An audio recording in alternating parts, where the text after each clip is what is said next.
Hi, everyone. David Steinman here. I'm the author of Raising Healthy Kids, Protecting Your Children from Hidden Chemical Toxins. I represented the public interest at the National Academy of Sciences in Washington, D.C. for 2.5 years, and I've written the best-selling book, Diet for a Poison Planet. I want to talk today about plastics and more plastics because it seems like we're becoming inundated with them in our bodily tissues, and we need to do something about it to maintain our health and to help our future generations. So, a recent study from the New England Journal of Medicine links nanoplastics and microplastics with increased heart disease risk. A study in Nature Medicine documents increased amounts of plastic in the brains of persons who died with dementia compared to those who lived free from this condition and died from other causes. The study also found 50% more plastic, about 7 grams in total, in the brains of persons who died in 24 compared to 2016. They attribute this increase to increased plastic use. So plastic particles are shed from different products, or they're found in food. So we ingest them, we can inhale them, absorb them through our skin. And among their effects, they mimic the female hormone estrogen and interfere with the normal production and utilization of the sex hormones. These particles can negatively impact our lives from conception through pregnancy, childhood, and even into adulthood. So we all need to be aware of our increasing exposure to plastic pollution and what it's doing to our own health and our kids' health. I talk a lot about this in my new book, Raising Healthy Kids, Protecting Your Children from Hidden Chemical Toxins, which you can get at Amazon.com and by using the link in this post. But I have come up with a lot of ways that you can reduce the amount of plastic in your own life, ways that you may never have thought of. And so I'll share some of these with you. Some you might know about, but others, I promise you, you won't know anything you've never heard of, you never thought of it. Well, stop using plastic straws. This is a big one. Americans use between 180 million to 500 million plastic straws every day. Plastic straws not only can't be recycled, but the plastic inside them is shed from the straw itself and migrates into your body as you ingest the liquids. Now, what you can get, and they cost about $3 or $4 on Amazon.com, are reusable stainless steel straws. They have little pipettes so you can clean them, and they will completely preclude the use of your need for single-use plastic straws. Nix the bottled water. That's number 2. Researchers have found high levels of nanoparticles and nanoplastics and microplastics in bottled water. Interestingly, bottled water in glass containers had even more microplastics than bottled water in plastic containers. And the researchers who did their work in France believe that it's because of the painted bottle caps, which are leaching plasticizers and other plastic particles into the liquid itself.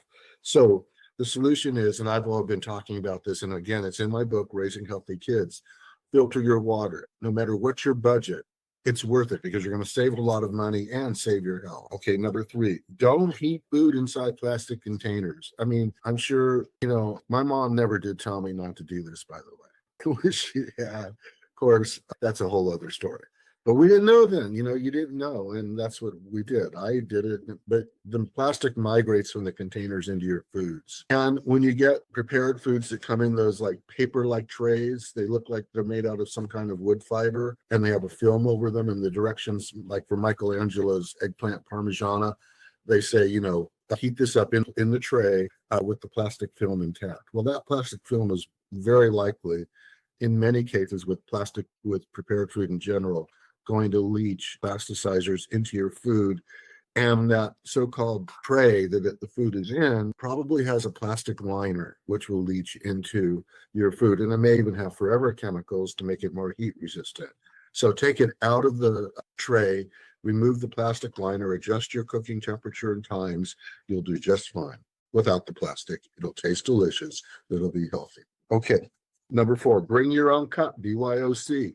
Those plastic cups obviously shed plastic particles into your beverages, your cold beverages. But when you get those hot beverages in those so-called paper cups, well, many of those have plastic linings too, and they shed particles into your coffee or whatever hot tea or whatever hot beverage you're having.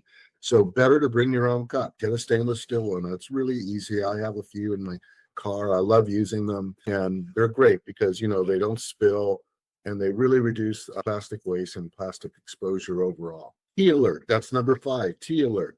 Something you probably didn't know, tea bags are not made out of some nice little blah natural ingredient. They contain nylon 6, polypropylene, and cellulose, and leach plastic residues into your liquid. So instead of buying commercial tea in tea bags, get these little stainless steel tea infusers, loose leaf tea, make it organic, and that'll really cut down on your plastic exposure. Number 6, use wood, glass, marble, or bamboo cutting boards instead of ones made from plastic. All those knife chops on a plastic cutting board are tiny cuts into your health as the plastic materials chip off into your food, according to researchers. 7, go fragrance-free. Personal care products, cosmetics, household cleaners, and other fragranced items often contain phthalates, a class of nanoplastics used as fixatives to help retain the fragrance. Phthalates are well-studied reproductive toxins. Our group, Chemical Toxin Working Group, PBA Healthy Living Foundation, has taken on a number of baby product manufacturers for claiming no phthalates and then having them in their products. And we are fighting very hard for you on that issue. And we've been very successful, but it takes a lot of testing.